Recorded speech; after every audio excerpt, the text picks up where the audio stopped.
Olá, meus queridos e amados irmãos, a paz do Senhor Jesus, tudo bem com você? Eu sou o pastor Fagner Silva e nós estamos iniciando mais uma escola bíblica, mais uma pré-aula da sua escola bíblica e eu quero com muita alegria convidar os irmãos para estarem acompanhando neste momento a segunda lição do nosso quarto trimestre do ano 2024 e hoje nós iremos para a lição de número 2. Você é nosso convidado para juntos aprendermos mais da poderosa palavra de Deus. Se você ainda não é inscrito no nosso canal, se inscreve, aperta o sininho de notificações para que você seja sempre lembrado, notificado, assim que nós postarmos novos vídeos, novas orientações aqui para os professores e também para os alunos da Escola Bíblica Dominical. Vamos juntos aprender mais da poderosa palavra de Deus. Vamos então para a nossa lição de hoje. Vamos aproveitar bem aqui o nosso tempo. E eu quero já convidar os irmãos, tá bom? Para juntos aprendermos mais da poderosa palavra de Deus. Amém, queridos? Vamos lá? Pegue a sua lição agora, pegue aí a sua lição para que juntos possamos estudar a palavra de Deus. Vamos para a nossa lição de hoje, lição de número 2. O tema geral da nossa lição é as promessas de Deus. Confie e viva as bênçãos do Senhor, porque fiel é o que prometeu. E nós estamos hoje na lição de número 2, que fala sobre promessas de Deus para Israel. Nós iremos então discorrer na lição de hoje as promessas de Deus para a nação de Israel. Na verdade, nós iremos começar trabalhando, é importante inclusive você que é professor que está me ouvindo agora, você que é aluno, entender que, na verdade, a nossa lição de hoje vai falar do embrião, da formação da nação de Israel, da onde começou, porque nós vamos falar um pouquinho antes aí, literalmente, de Israel como nação. Então nós iremos aqui já ver algumas promessas pertinentes a esta nação, pertinente a Israel, e nós aprenderemos então na lição de hoje, ok? Lição de número 2, promessas de Deus para Israel.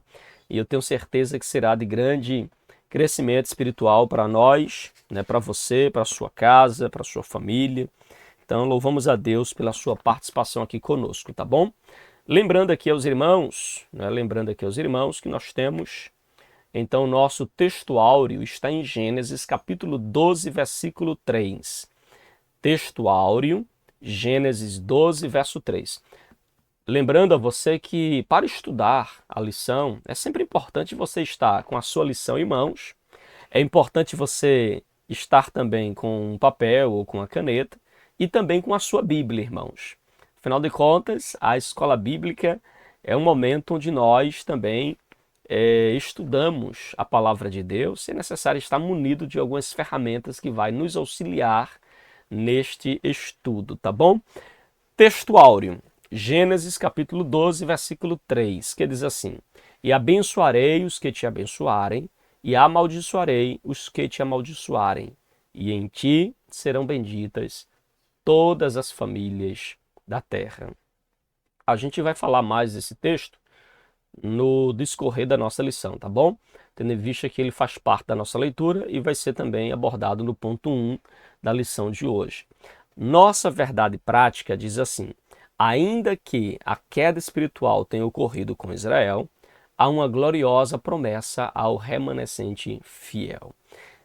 Esta verdade prática ela está mais alinhada com o finalzinho da nossa lição, que mostra que Israel falhou como nação eleita, falhou e errou no que diz respeito à sua comunhão e seu relacionamento com Deus, teve diversos desvios ao longo da história, pelos quais também Israel foi inclusive castigado, disciplinado por Deus, por causa desses desvios. Nós temos os mais conhecidos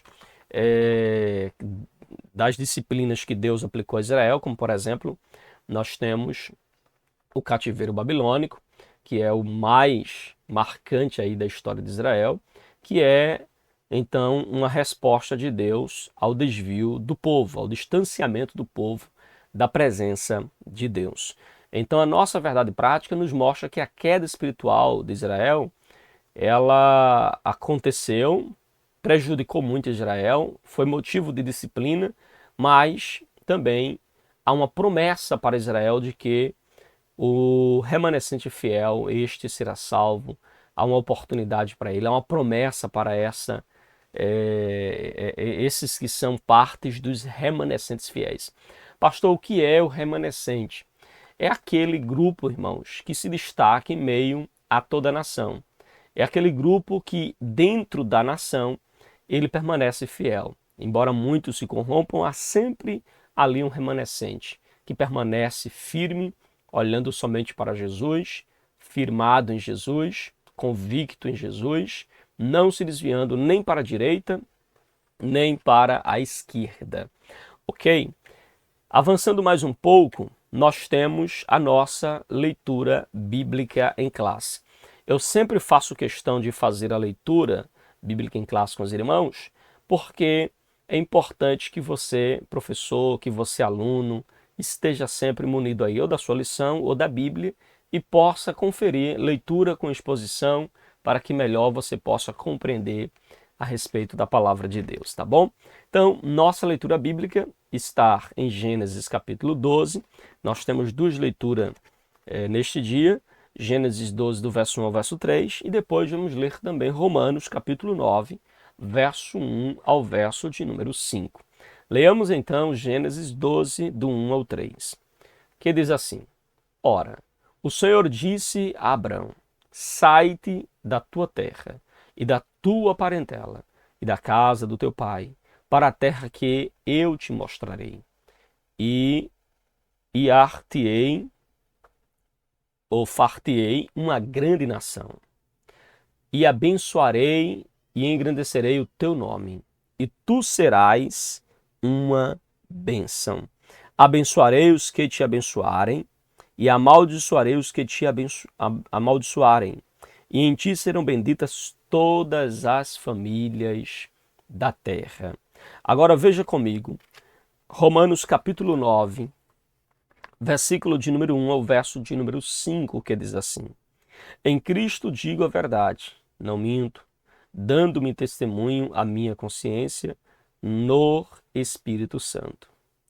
Tenho grande tristeza e contínua dor no meu coração, porque eu mesmo poderia desejar ser separado de Cristo por amor dos meus irmãos, os que são meus parentes segundo a carne, que são israelitas, dos quais é a adoção de filhos, e a glória, e os concertos, e a lei, e o culto, e as promessas, dos quais são os pais, e dos quais é Cristo, segundo a carne, o qual é sobre todos.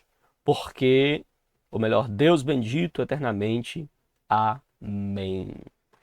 Amém, queridos? Então aqui nós temos a nossa leitura bíblica, dois textos muito importantes para o desenvolvimento da nossa lição de hoje. Eu quero chamar, inclusive, a sua atenção para, à medida que a gente for comentando aqui o texto, a gente vai voltar a esses textos, essas leituras, para frisar ou trazer aqui aquilo que é importante o professor e você, aluno, também observar na lição de hoje, tá bom?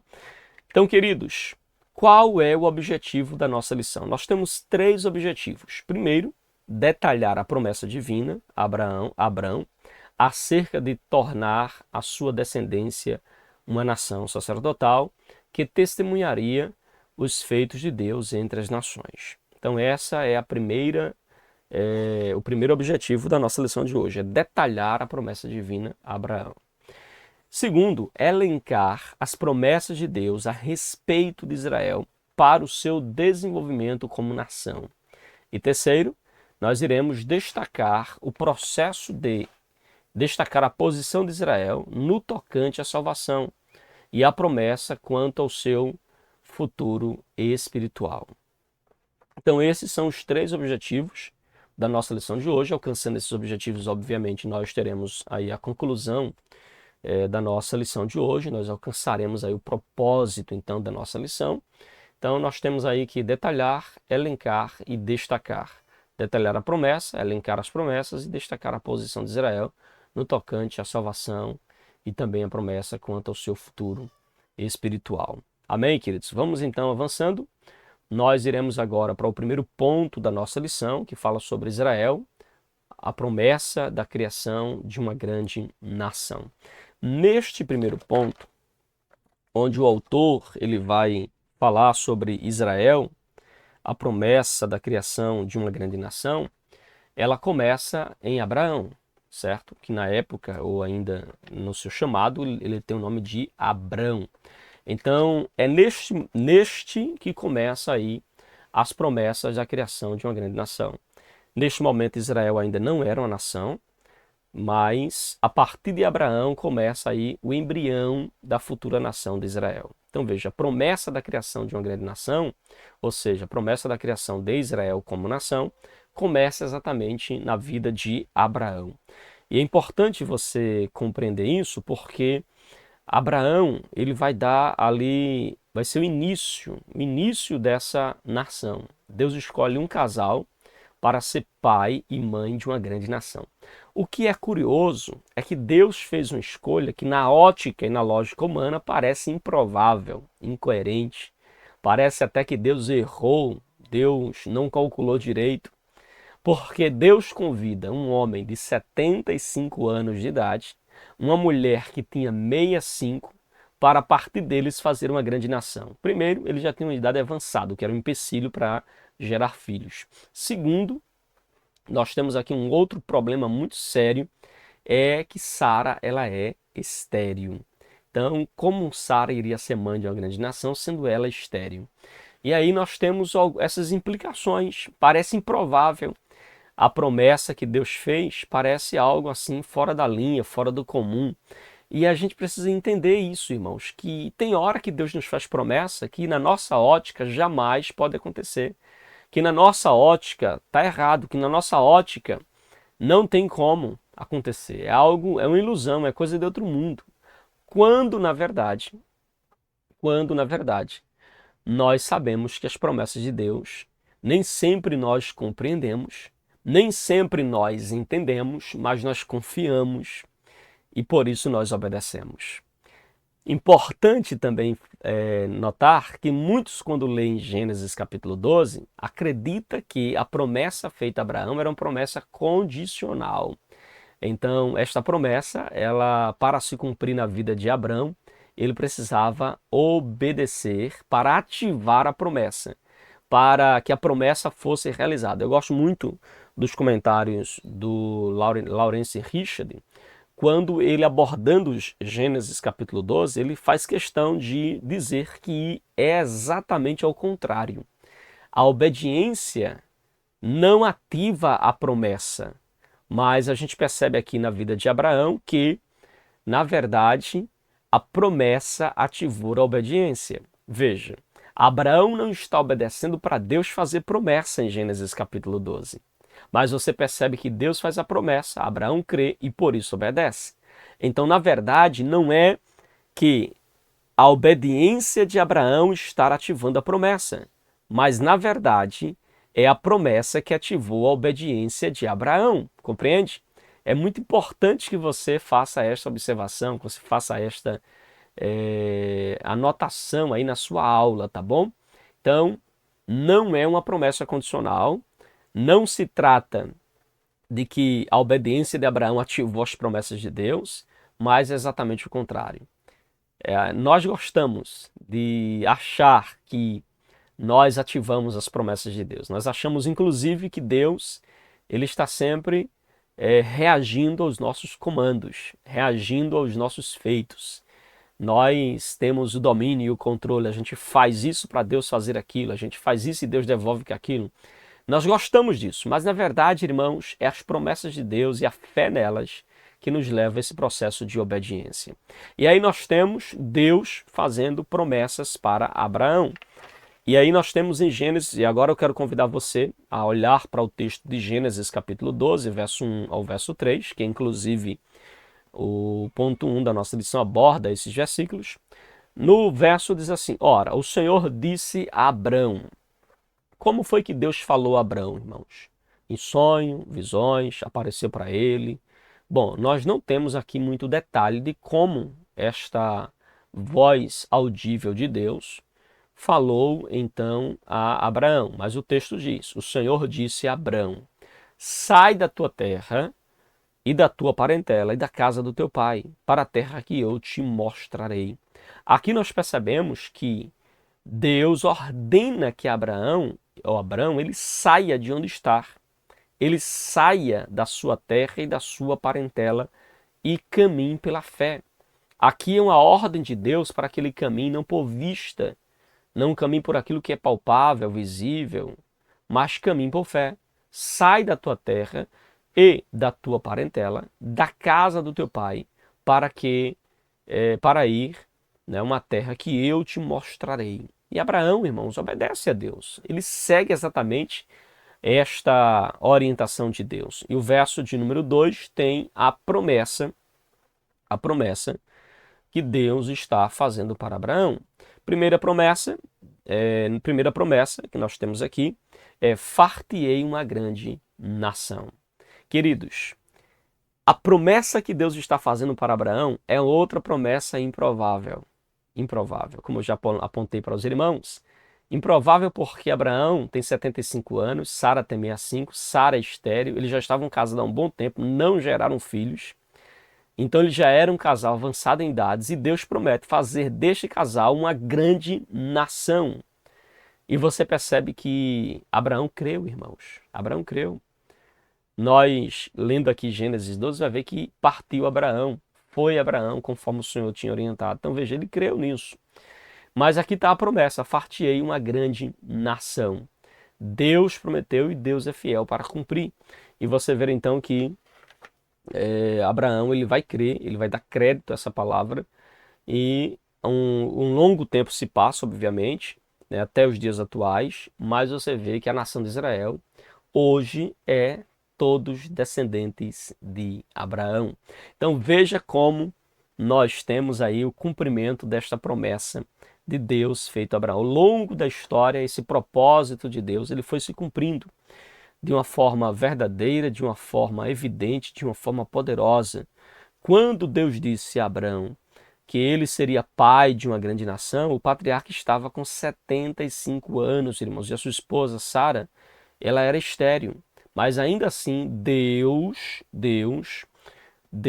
realizou a promessa, cumpriu o que falou. Deus renovou sua promessa de criar uma grande nação a partir de Abraão. Então você vê que Deus cumpriu esta promessa, far-te-ei uma grande nação, e de fato Abraão se tornou uma grande nação. A segunda promessa que nós temos é: abençoar-te-ei e engrandecerei o teu nome. Aqui nós temos, nesse ponto 2, nesse subponto 2, temos duas promessas, né? Abençoar-te-ei, primeira, e engrandecerei o teu nome, e a terceira, tu serás homem. Tem três promessas aqui. Olha que interessante, irmãos. Olha que interessante.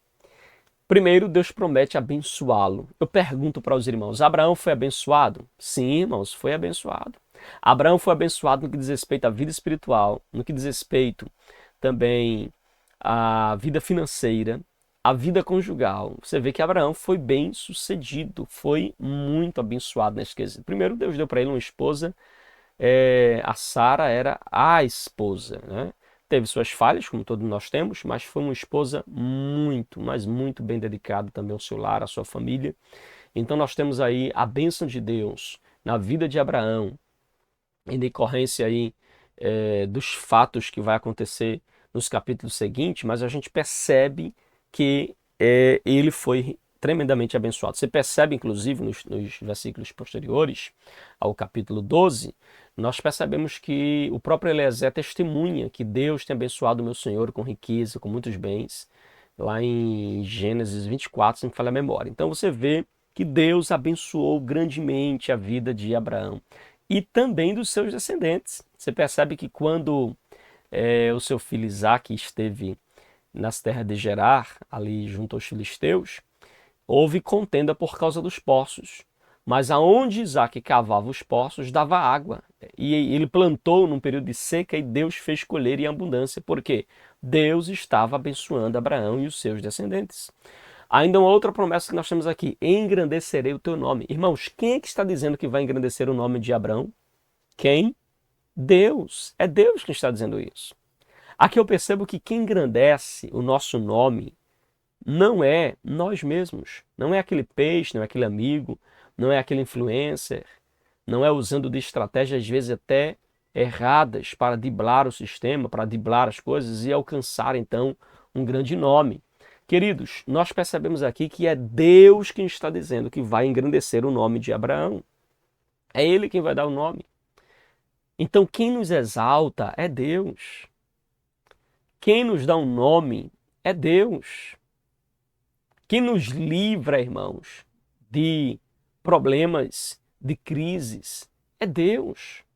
Então é importante nós entendermos que é Deus quem exalta o nosso nome. Não precisamos atropelar ninguém. Não precisamos passar a perna em ninguém. Não precisamos queimar ninguém, né? Assim que as pessoas falam, fulano está me queimando porque quer se promover.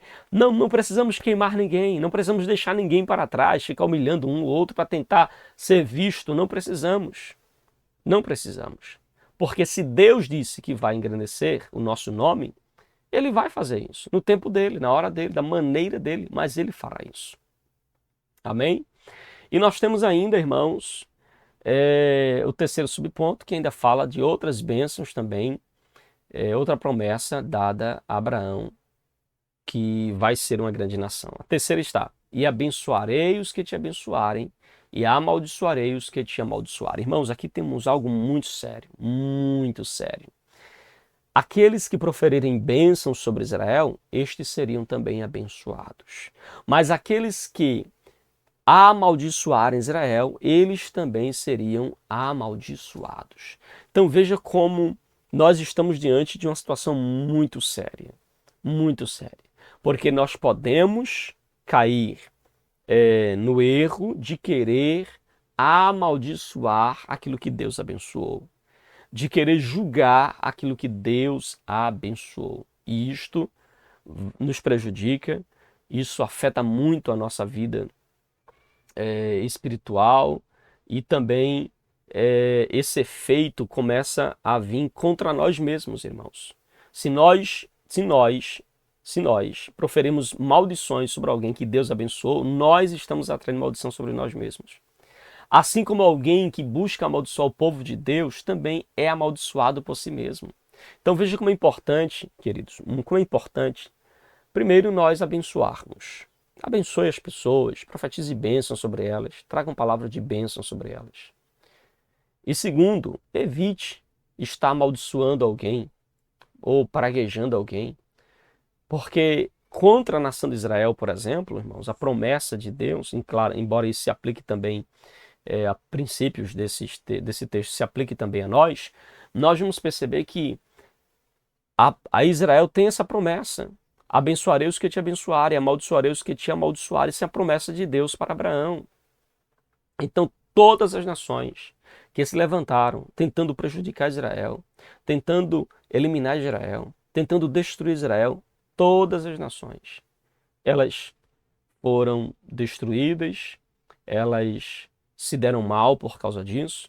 Nós temos, inclusive, nações que Deus permitiu que ela fosse uma vara de disciplina quanto à nação de Israel, mas até isso aí Deus estabeleceu limites para que nada fosse além daquilo que era permitido. Então você percebe, irmãos, então que é necessário nós entendermos que todas as maldições que lançaram sobre Israel, Deus reverteu em bênção. Nós temos exemplo, por exemplo, da Babilônia, que é esse exemplo que eu acabei de citar para você. A Babilônia foi vara de disciplina para com Israel. Foi vara de disciplina. Mas os abusos da Babilônia contra a nação de Israel, Deus também agiu com severidade, irmãos, disciplinando-os com severidade. Nós temos, por exemplo, Balaque e Balaão tentando amaldiçoar o povo de Deus. E você vê que o próprio Balaão foi usado dizendo que contra o povo de Deus não há encantamento, não é? Contra o povo de Deus não há qualquer palavra de maldição, porque Deus transforma a maldição em bênção. Amém, queridos? Era para você ter dado glória, viu? Porque Deus abençoa quem te abençoa, mas Deus também amaldiçoa quem te amaldiçoa. Amém, queridos? Isso é muito sério, muito sério. Que possamos então estar muito atentos com relação a esse aspecto. Amém? E aí nós temos, irmãos, ainda nós temos o subponto 4. Em ti serão benditas todas as famílias da terra. Meus irmãos, tanto o povo judeu como os gentios, eles foram alcançados e abençoados por esta bênção que repousa sobre a vida de Israel, sobre esta promessa. Em ti serão benditas todas as famílias da terra. Então, queridos, aqui nós temos a promessa de que Deus, ele vai, a partir da nação de Israel, abençoar as demais nações. Israel, irmãos, não é um grupo escolhido por Deus para viver isolado e Deus só quer esse grupo e os outros que se virem, os outros que dê seu jeito. Não, irmãos, não é isso não. Deus escolheu Israel para que a partir de Israel ele possa então estar abençoando outras nações, abençoando outros povos. Então Deus nos usa, irmãos, Deus nos usa como canais de bênçãos. E assim foi Israel, ele foi instrumento de Deus, instrumento ali para abençoar, né, outras nações. Deus usa Israel para que a partir de Israel outras nações sejam abençoadas. A gente vê isso, inclusive, na própria nação de Israel, que deveria ser modelo, ser exemplo, não seguir outras nações, como também se culmina aí, o principal mesmo, está aí em Cristo Jesus, que toda barreira entre judeus e gentios foram quebradas na cruz, e em Jesus nós temos, então, esse privilégio de ser um instrumento, um canal de bênçãos para a vida dos nossos irmãos. Tranquilo? Aí nós temos a descendência de Abraão, seria uma grande nação, acompanhada de um testemunho espiritual importante.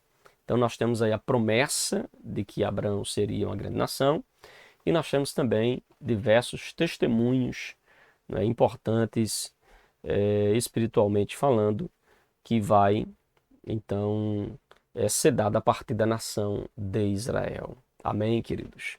Vamos então para o nosso segundo ponto da nossa lição. O autor colocou aqui outras promessas a Israel, mas na verdade se trata aqui da continuidade das promessas de Deus sobre Abraão, Isaque, sobre Jacó e também sobre as posteridades dessas nações. Então, o que é que nós temos aqui e porque o autor, né, vai pontuar aqui outras promessas? Na verdade, é a continuidade das promessas de Deus na vida de Israel. Então, as promessas de um filho a Abraão. Essa é a primeira promessa feita a Abraão para que a partir dele uma nação fosse formada. Só que Abraão tinha aqueles problemas que eu falei para você, a idade, esposa estéril.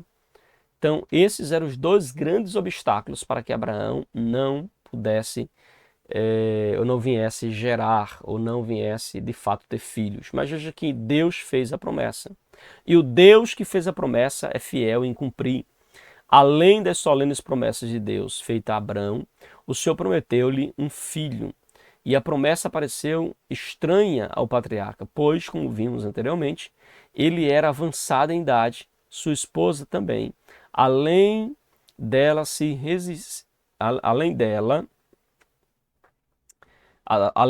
estéril, irmãos. Então veja, além dela estar numa idade avançada, ela era também estéril. O pai da fé argumentou com Deus que provavelmente seu servo Eliezer, a gente vai ver isso mais tarde, né? Primeiro Deus faz a promessa de que daria um filho para Abraão, ou que faria de Abraão uma grande nação.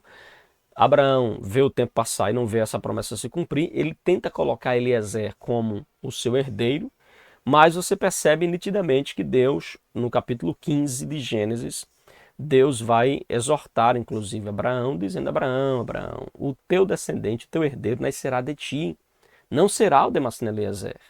E olha que Eliezer era uma pessoa formidável, admirável, um homem que sempre esteve ao lado de Moisés, de extrema confiança, inclusive, de Moisés, a ponto de Moisés, né, a ponto de Abraão, né, eu estou falando de Moisés, falando Abraão, né? Então Eliezer sempre esteve ali do lado de Abraão, e veja que Abraão, irmãos, pensou inclusive em colocar Eliezer como o seu substituto, ou seja, como aquele que viria como parte da promessa de Deus de ser pai de uma grande nação. E Deus então frisa aqui para Abraão de que o seu descendente virá do ventre de Sara, ou seja, virá um fruto desse relacionamento entre Abraão e Sara. Então, queridos, nós temos aqui, nesse ponto 2, nós temos aqui então que o Senhor, né, ele é fiel em cumprir a promessa. Por mais que Abraão ele estivesse diante de uma esposa estéril, a idade avançada, por um momento eles fraquejaram um pouquinho, porque nós somos informados na Bíblia de que Abraão ele recebe o conselho de Sara para tomar Agar como esposa, provavelmente dando aquele jeitinho nas promessas de Deus, já que Deus está demorando muito, Abraão, toma Agar, a minha serva, deita-te com ela. E então a gente percebe, irmãos, que é neste momento que Deus ele fica em silêncio pela insistência deste casal em querer arrumar meios para cumprir a promessa de Deus, porque às vezes a gente tem essa impressão, irmãos, de que é preciso dar uma forcinha para Deus cumprir a promessa, é necessário a gente dar um empurrãozinho, dar uma mãozinha para Deus fazer a promessa, para Deus cumprir o que Ele prometeu, quando na verdade tudo acontece no tempo, na hora de Deus, irmãos. Amém? Tudo acontece no tempo de Deus. Não podemos nos apressar, não podemos sair do nosso lugar, precisamos confiar tão somente que Deus está no controle de todas as coisas. Aí nós temos também a promessa de um filho a Isaac, interessante, né? Deus de uma forma milagrosa, Sara com 90 anos, Abraão com quase 100 anos, 99 anos, a Bíblia diz então que a Sara ela engravida. Ela engravida e ela gera um menino chamado Isaac. Isaac, inclusive, tem um nome que significa riso, porque no dia que Deus reafirmou a Abraão de que daqui a um ano Sara, tua mulher, terá um filho, Sara riu dentro da tenda, de incredulidade. Ela disse, será que isso é possível mesmo? Será que eu não estou delirando? Daqui a um ano eu vou ter um filho? Como assim? Não é? E a gente percebe que Deus, graciosamente, pacientemente, você vê então que Deus permite que Abraão estabeleça esse relacionamento com Agar, mas você vê que mais tarde Deus cumpre a sua promessa. Lá em Gênesis capítulo 21, Deus então dá para Abraão um fruto que venha do ventre de Sara. E aí a gente percebe aí a promessa agora também ao filho deste casal. O filho de Agar e Sara se chama Ismael, mas o filho de Abraão, o filho de Agar, né, com Abraão se chama Ismael, e o filho de Abraão com Sara se chama Isaac. Então Isaac vem de uma forma milagrosa, de uma forma muito espetacular da parte de Deus, porque Sara já estava fora do costume das mulheres, uma idade extremamente avançada, era estéril. Abraão aparentemente parecia já um homem muito idoso, aparentemente não, de fato idoso, né? 99 anos, com 100 anos de idade e gerando ainda filhos. E a gente percebe, inclusive, que o vigor de Abraão, né, conforme a gente vê, inclusive, lá em Romanos, capítulo 4, Deus deu vigor a Abraão para gerar em inteira idade. E você percebe que depois da morte de Sara, Abraão ele casa novamente, tem mais filhos. Então veja que o vigor de Abraão estava de fato muito renovado, né? Então, irmãos, nós temos a promessa a Isaac. Aí Isaac também carrega a promessa do pai de gerar, de ser pai de uma grande nação. Só que aí Isaac casa com uma mulher chamada Rebeca, não é assim? Veja que Isaac vai casar, e interessante que a esposa de Isaac também era estéril. Então, como é que a promessa vai se cumprir na vida destes, não é? Olha o que vai dizer aqui, ó, o ponto 2. Deus não se esquece de suas promessas. Após a morte de Sara, Abraão casou-se com Quetura. Ela tinha mais de 100 anos e teve 6 filhos com ela. Antes de morrer, Abraão providenciou uma esposa para Isaac, por intermédio de Eliezer, seu servo. Esse foi a Mesopotâmia e lá, por direção de Deus, encontrou uma esposa, ou seja, encontrou para ele a Rebeca, para o filho do seu senhor. E a levou a Isaac que se casou com ela. No tempo próprio deu ela à luz dos filhos gêmeos, que é Esaú e Jacó. Então veja que ela era estéril. O texto inclusive nos diz que Isaac orava pela sua esposa. Deus abriu sua madre. Ela gerou, no seu ventre veio duas nações. Nós temos o Esaú e nós temos Jacó, de quem vem os israelitas, ok? E aí nós temos a promessa renovada. O Senhor falou com Jacó, reiterou as promessas feitas a Abraão de que ele daria aquelas terras. Isaac foi considerado o herdeiro da promessa e por isso antes de morrer concederia bênção para concederia bênçãos para os seus filhos. Esaú perdeu seu direito de primogenitura.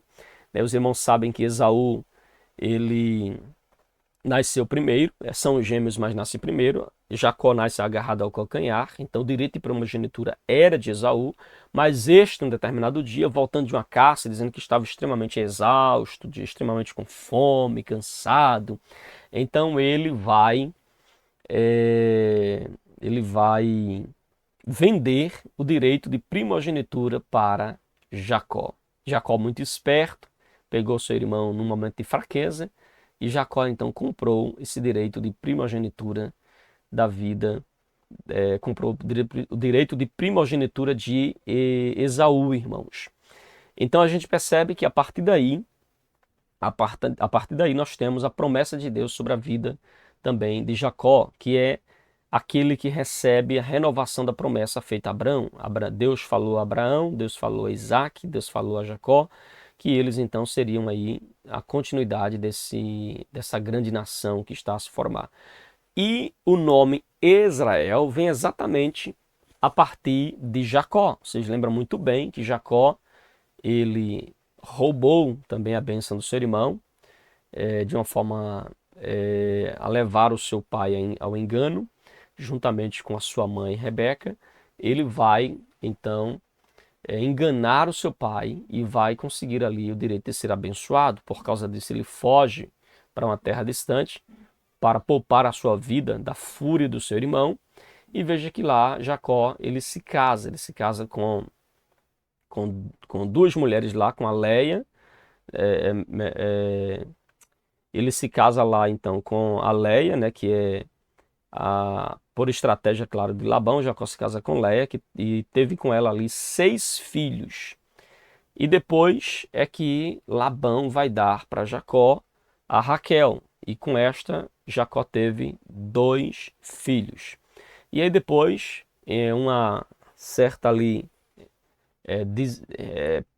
ciúme ou uma certa rixa ali entre Leia e Raquel, por causa do gerar filhos, é que é dado então ali também a sua serva Bila, foi dada a Jacó, com quem também Jacó teve mais 2 filhos. Depois Zilpa foi dada, que era a serva de Leia, também Jacó teve mais 2 filhos, fazendo aí num total 12 filhos. E por fim ainda ele teve uma filha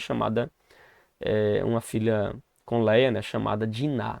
Então nós temos aí os 12 filhos de Jacó, que também se transformaram nas 12 tribos de Israel. Então nós temos aqui, irmãos, o início do nome de Israel acontece exatamente em Jacó.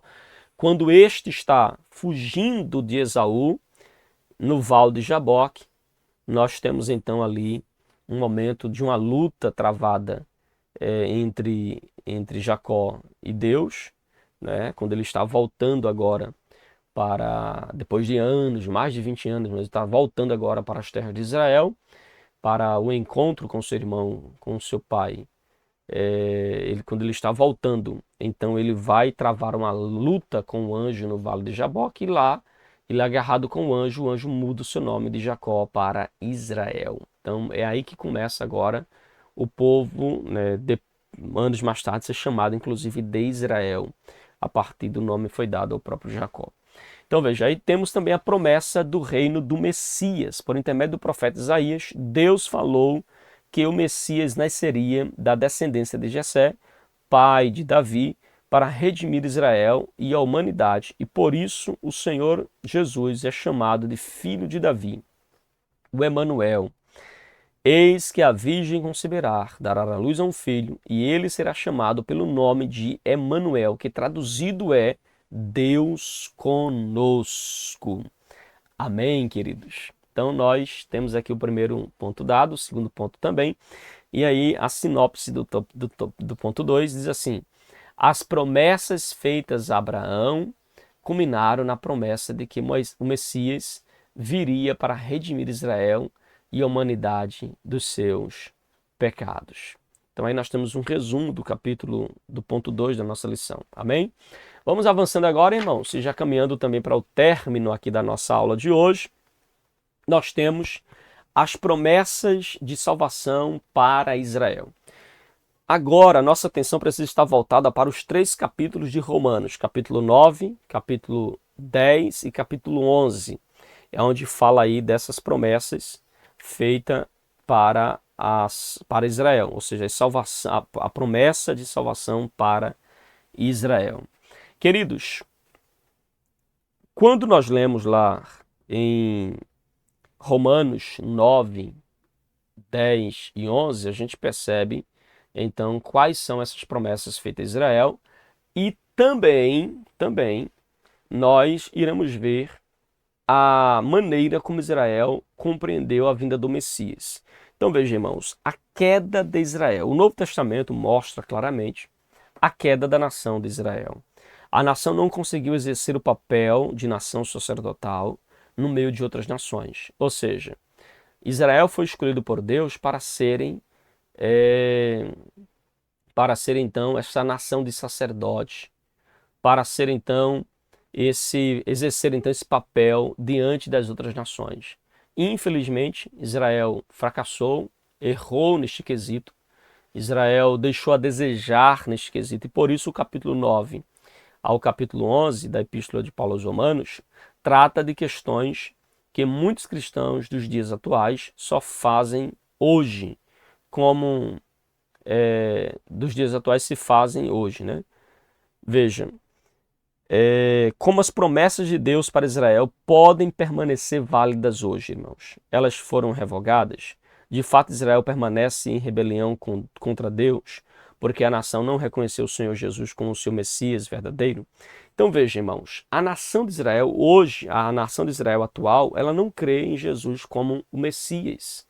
Então, há alguns que creem, mas outros, a grande maioria não. A nação de Israel não reconhece Jesus como Messias. Reconhece Jesus apenas como um profeta. Eles ainda aguardam a vinda do Messias. Então, veja, desta forma, ainda hoje a nação de Israel se mantém distante dos planos da salvação que nos é ensinado pelo próprio Jesus. Se mantém distante, porque eles não acreditam em Jesus como Messias, mas apenas como um profeta. Então aí está exatamente o erro da nação de Israel. Inclusive, na época do apóstolo Paulo, quando ele escreve ali a sua carta aos Romanos, havia muitos que achavam que era possível alcançar a salvação pelos seus méritos, pelas suas obras. Era possível, inclusive, agradar a Deus por meio dos seus feitos. Então era isso que eles julgavam. E aí a gente percebe que ali estava a queda de Israel, a falha de Israel diante de Deus, porque a salvação sempre foi, irmãos, de Gênesis a Apocalipse, sempre foi pela graça, sempre foi um favor imerecido de Deus para nós e por nós. Não podemos perder isso de vista. E claro, irmãos, todos nós estamos sujeitos a errar, a falhar, a agirmos com incredulidade. E a gente percebe que há uma necessidade de arrependimento, uma necessidade de voltar para Deus. Não fique, tá certo? Não fique com medo ou não hesite em nenhum momento em se voltar para Deus, pedir perdão, se reconciliar com Ele, se acertar com Ele. Não tenha medo ou vergonha disso. Amém, queridos? Não tenha. E aí a gente percebe aí a tristeza de Paulo, irmãos, por Israel. Eu acho muito interessante essa expressão de Paulo, que ele vai falar aqui acerca de Israel. Inclusive está na nossa lição, né? Está na nossa lição, deixa eu me ver aqui, eu acho que é o versículo, Romanos 9, verso 2. Tenho grande tristeza e contínua dor no meu coração. Olha aí. ele tem uma grande tristeza e uma contínua dor no seu coração por causa da nação de Israel, que estavam acreditando que poderiam ser salvos pelas obras da lei, quando na verdade eles precisavam crer em Jesus por meio da graça. Então, irmãos, Paulo ele vai expressar profunda tristeza por causa das atitudes do próprio Israel. E Paulo ele vai, inclusive, irmãos, abra sua Bíblia aí em Romanos capítulo 9. Abra sua Bíblia em Romanos capítulo de número 9. É importante a gente ler esse texto aqui. Paulo, irmãos, ele vai nos dizer, eu acho isso aqui muito maravilhoso, né? Uma postura realmente muito incisiva, muito forte, porque Paulo, ele vai declarar, irmãos, olha aqui o versículo de número 3. Porque eu mesmo desejaria ser anátema, separado de Cristo por amor dos meus irmãos, meus compatriotas segundo a carne. Paulo está dizendo que ele estava disposto a ser considerado amaldiçoado, separado de Cristo, para que Israel se voltasse para Deus. Irmãos, sabe o que é que Paulo está dizendo aqui? Paulo está dizendo assim, eu desejo, se dependesse de mim, ser apartado de Cristo e afastado do Senhor, perder a comunhão com Deus, desde que vocês voltem para Deus, eu estou disposto a fazer isso. Estou disposto a fazer isso. Eu vi, inclusive, uma pregação do pastor Paulo Júnior, e ele falando porque alguém perguntou para ele, pastor Paulo Júnior, por que o senhor prega assim, gritando? Por que o senhor prega assim, tão, às vezes até rígido, ríspido? Por que o senhor prega assim? E ele deu uma resposta, irmãos, que me chamou muita atenção, bem parecida com isso que Paulo está dizendo aqui. Ele deu uma resposta dizendo assim, meus irmãos, eu faço isso porque eu quero gastar toda a minha força e toda a minha energia para resgatar o máximo de pessoas da perdição para a salvação em Cristo Jesus. Então eu grito, eu esmurro, eu corro, eu às vezes sou duro porque quero ver vocês nos céus. E ele cita também Spurgeon, né, que disse que estava disposto a lutar até o fim pela salvação dos seus compatriotas. Ele cita Spurgeon, dizendo que Spurgeon falou o seguinte, disse, vocês, referentes às ovelhas dele, vocês não irão para o inferno a menos que passem por cima do meu cadáver. A menos que passem por cima de mim, mas eu vou lutar com todas as minhas forças para que esta congregação ela vá para o céu. Nem que eu tenha que segurar na mão de vocês enquanto vocês são arrastados para o inferno. E eu vou, se possível, até a porta do inferno para ver se salvo alguns. Então veja, irmãos, isso mostra essa paixão missionária, essa paixão de ganhar almas, essa paixão de lutar até o fim pelas almas. Eu penso que nós devemos ser queimados outra vez por essa paixão. Nós precisamos, irmãos, lutar com todas as forças para que possamos salvar alguns, ajudar alguns a se voltarem, a estarem na presença de Deus e com Deus. Faça todo o esforço possível. Há uma frase, não me lembro agora o autor, mas eu acho muito interessante, diz assim, no que depender de mim, meus membros, ou seja, minhas ovelhas, não pecarão em paz. Ele diz, não vou deixar vocês pecarem em paz.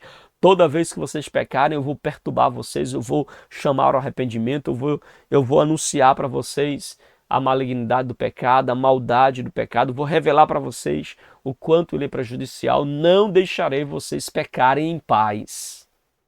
Acho muito interessante essa frase. Eu penso que todos os pastores, todos os líderes deveriam também jamais deixar que suas ovelhas pequem em paz. Passando, às vezes tem ovelha que peca e o pastor faz um cafunézinho, né? O meu filho é assim mesmo. Não, tem que chamá-la a atenção, tem que trazê-los de volta aos pés da cruz. Amém? E aí nós temos, irmãos, a promessa de salvação a Israel. A promessa de salvação a Israel. Nós temos, o texto da nossa lição diz assim, quando orava por Israel, o apóstolo Paulo expressava o seguinte, dos quais é a adoção de filhos e a glória, e o conserto e a lei, e o culto e as promessas dos quais são os pais e dos quais é Cristo, segundo a carne, o qual é sobre todos. Deus bendito eternamente. Amém. Ou seja, irmãos, essas qualificações mostram que Deus cumpre sua palavra promete àqueles que cumpre a sua palavra prometida àqueles homens que buscavam a ele com sinceridade. Por isso a Bíblia assegura que Israel será salvo, ainda que não totalmente. Então há uma promessa de salvação para os remanescentes em Israel.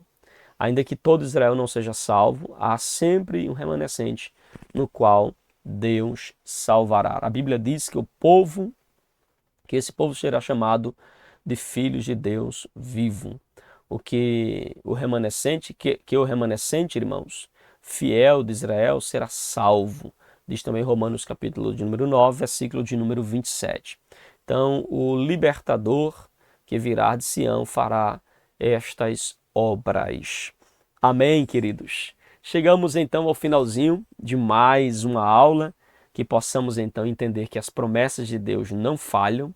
O Deus que prometeu a Abraão, a Isaac e a Jacó é fiel em cumprir as suas promessas. E no tempo certo, no momento oportuno, com certeza, Deus estará concluindo toda a sua obra para a glória de Deus. Amém, queridos? Chegamos ao finalzinho de mais uma pré-aula da sua escola bíblica dominical. Que Deus continue abençoando sua vida. Obrigado por ter ficado conosco até aqui e que você possa aí estar inscrito em nosso canal. Aperte o sininho de notificações para que você possa receber as nossas próximas aulas, tá bom? Um abraço para você, que Deus te abençoe, fica na paz e até a nossa próxima pré-aula da Escola Bíblica Dominical.